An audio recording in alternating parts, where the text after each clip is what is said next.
هنعمل بقى النهاردة أكلة من الأكلات اللي حقيقي فعلا تستحق إن انتوا تجربوها من حلاوتها ومن طعمتها ومن جمالها ومن سرعتها كمان. أي أم بقى عايزة أكلة على السريع تقوم تعمل الأكلة دي لأولادها، بجد حلوة جدا وخفيفة جدا وكان طعمها جنان بمعنى الكلمة. يلا بينا ندخل على الفيديو بتاع النهارده. بس قبل ما ندخل على الفيديو حطوا لايك، اشتركوا في القناه لو انتوا لسه ما اشتركتوش، وفعلوا الجرس عشان يوصلكم كل جديد من فيديوهاتنا ان شاء الله اول باول. يلا بقى نبدأ في الوصفة بتاعت النهاردة. زي ما انتم شفتوا كده في اول الفيديو انا هعمل رز بالجمبري، حاجة كده من الحاجات اللذيذة جدا جدا جدا وفعلا بنعشقها كلنا. دي كمية الجمبري اللي معايا، حتى لسه ما فكتش في كتلة منها، ايه لسه ما فكتش او حتة لسه ما فكتش. ايه انا جبت الجمبري عادي ومقشراه ومنضفاه وغسلاه وهو زي الفل زي ما انتم شايفين كده. تقدري تشتريه طبعا متقشر، في ناس بتبيعه متقشر تمام. تقدري تشتريه متقشر لو انت حابه ان انت ما تتعبيش في تقشيره. هنجيب بقى الجمبري، اهم حاجه تبقي غسلاه ومتاكده من نظافته 100%. تجيبيه وتحطيه في مقلايه كده زي ما انا حطاه، من غير زيت ومن غير ميه كمان. المقلايه مفيهاش اي اضافات خالص، لا زيت ولا ميه. وبنحطه بالشكل ده وهروح ارفعه على النار، وهوطي النار شمعة صغيرة جدا، يعني هخلي العين بتاعتي هادية خالص. احطه بقى على النار بتاعتي، الكتلة دي تفك وفي نفس الوقت اديله اللون واضيع الزفارة بتاعته. الطريقة دي هتضيع الزفارة بتاعته. وهجيب بقى بصلاية على النار تكون حجمها كبير، ولو البصل اللي عندك صغير هاتي بصلتين قطعيهم قطع كبيرة كده، وهقولك ليه دلوقتي قطع كبيرة. قطع كبيرة لان البصلاية دي احنا يا بنات هنحرقها على النار، مش هنخليها دهبي، لا هنحمرها جامد جدا جدا عشان تدينا اللون اللي انت شفتوه في اول الفيديو. يعني هناخد البصلاية دي كلون بس مش اكتر من كده، وطعمها طبعا بينزل في الاكل، وفي الاخر هنستغنى عنها تماما. زي ما انتم شايفين اهو. ادي البصلاية بتاعتي هحط لها بقى شوية من الزيت وهفضل اقلب فيها لحد لما تتحمر معايا جامد جدا. والجمبري على العين التانية من غير ميه ومن غير اي حاجه خالص، هقعد اقلب فيه، وطبعا يبقى بمعلقه خشب عشان المقليه اللي انا بستخدمها دي سيراميك، فهقلب بمعلقه خشب. هتلاقي الجمبري شويه شويه بيكش معاكي او حجمه بيقل معاكي، وهينزل الميه اللي فيه. طبعا الطريقه دي علشان نشيل منه الزفاره بتاعته، وفي نفس الوقت هيدينا طعم حلو لان بياخد زي تحميصه كده خفيفه. هقعد افك فيها كده بالراحه عشان الجمبري ده بتاعي كان عندي في الفريزر. بجيبه كده واحطه عندي في الفريزر وقت ما انا مستعجله بطلعه على طول، ما بياخدش معايا وقت تماما. حاجه كده من الحاجات الحلوه والسهله واللذيذه والسريعه اللي كلنا بنعشقها، ومن غير بقى مواعين كتير ومن غير اي حاجه هنخلصها يا دوبك بالمقلايه والحله اللي في ايدينا دي، بس مش اكتر من كده. هقعد اقلب في البصلايه طبعا بتاعتي كتير لحد لما البصله بتاعتي، انا مش عايزه لونها احمر، لا انا عايزه يغمق كمان على الاحمر، انا عايزاها اسود بمعنى الكلمه. عايزاها فعلا تسود معايا عشان اخد منها اللون على قد ما اقدر. شايفين ده شكل البصلايه بتاعتي. وهروح برضو اسيبها شويه حتى ما تغمق اكتر من كده، وارجع لكم تاني برضو هوريها لكم. وادي الجمبري معايا زي ما انتم شايفين فك معايا اهو، ومنزل زي ميه، لو انتوا واخدين بالكم منزل ميه. الميه دي الزفاره بتاعته بتنزل كده منه.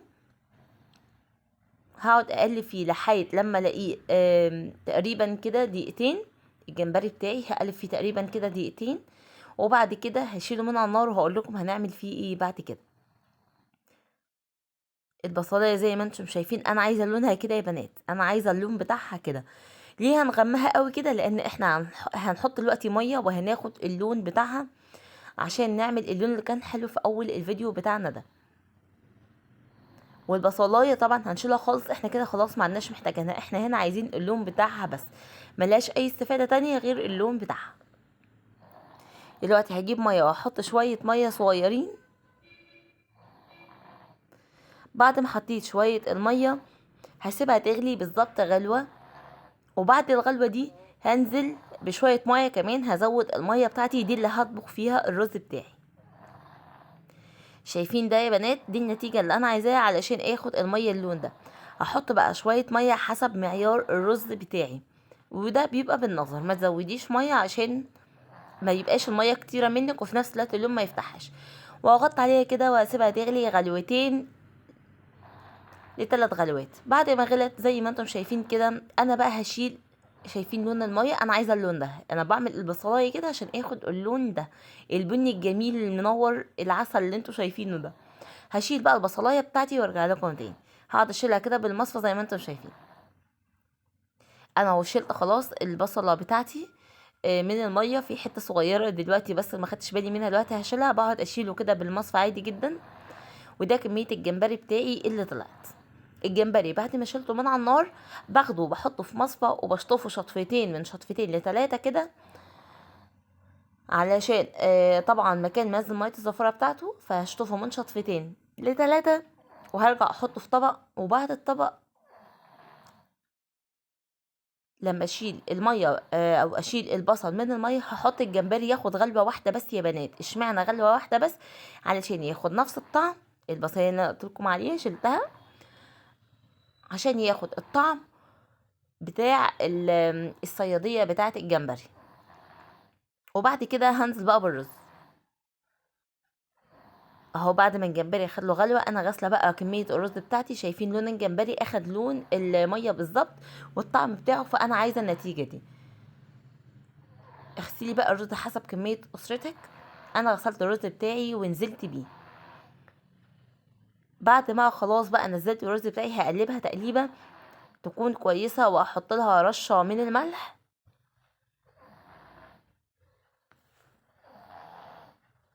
شايفين يا بنات؟ ما شاء الله كميه الجمبري حلوه جدا، كويسه جدا مش قليله. انا حبيت ان انا ازودها لان ده بصراحه بيدي طعم حلو جدا جدا جدا كمان. انا حطيت الملح بتاعي واغطي عليه واسيب الرز لما ينشف. وبعد ما ينشف ارجع لكم تاني. ده بقى بعد ما الرز بتاعي نشف. شايفين بقى اللون؟ والله كان تحفه بمعنى الكلمه. شايفين لونه حلو جدا ازاي؟ بجد روعه. والاكله ما شاء الله كانت مليانه جمبري. هنزل بقى برشه محترمه من الكمون. محترمه يا بنات من الكمون، مش شويه صغيرين، لا هزود شويه من الكمون. الكمون هنا بيديها طعم حلو جدا. رشه محترمه من الكمون. وهنزل كمان بشويه من الفلفل الاسود، بس هما مجوش الفيديو هنا. وهقدح شويه من الزيت. هسخن زيت كده على النار زي ما انتم شايفين. وقبل ما اقلب الكمون بالرز، لا هنزل بالزيت على الكمون الاول. طب ليه الخطوه دي؟ علشان الكمون ياخد زي تحميصه كده صغيره، فيدي طعم حلو جدا للرز بتاعي. هقلب بقى الرز بتاعي وهسيبه على النار تقريبا كده من 5 ل6 دقايق. ياكل بقى او يتشربوا من طعم بعض الجمبري بالرز بالزيت بالكمون بالفلفل الاسود. الخطوه دي يا بنات اتعادت مني في المونتاج، بعتذر جدا على الحته دي. اتعادت مني في المونتاج. ده زي اللي احنا عملناه في الاول بالظبط. الزيت